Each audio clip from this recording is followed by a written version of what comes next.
command those who are rich, in verse 18 and 19, let them do good, that they be rich in good works, ready to give, willing to share, storing up for themselves a good foundation for the time to come, that they may lay hold on eternal life. That they may lay hold on eternal life.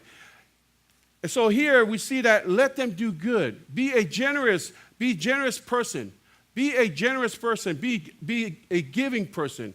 And Paul continues with this command to Timothy to instruct them to do good, be rich in good works, ready to give and willing to share. Always ready to give and willing to share.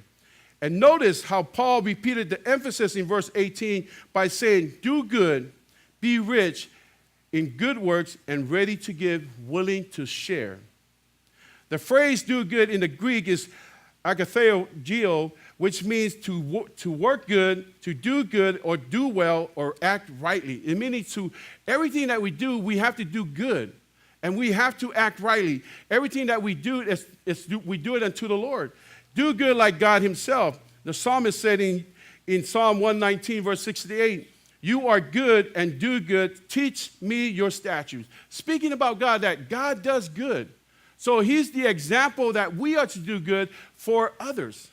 Not that we're so prideful that we want to look good for other people, but we are to do good. We are to serve one another.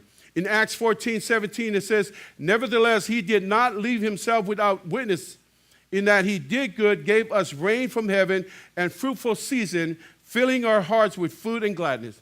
That's the God that we serve, that he's going to fill our hearts with gladness. He's going to meet our need. He does good for us all the time.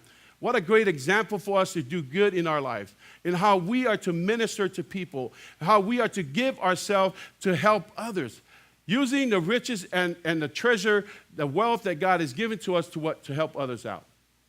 You know, I love that about this church because, you know, such a giving church, you know, we might be a small church, but man, God has given that heart to the people in this church. I'm not talking about financially. I'm talking about giving of yourself. That when somebody needs help, you know what? You're out there doing it. You're giving help to people. You know, on every third Sunday of the month, we're out here in the sidewalk. We're giving out stuff to the people out in the street. Because it's the heart of God that we are to love people. You know, that we don't want to look, you know, like we're better than them. Remember where we came from. We came from the gutter. It is by God's grace that we are saved, that we are the people that we are today. Remember who we are.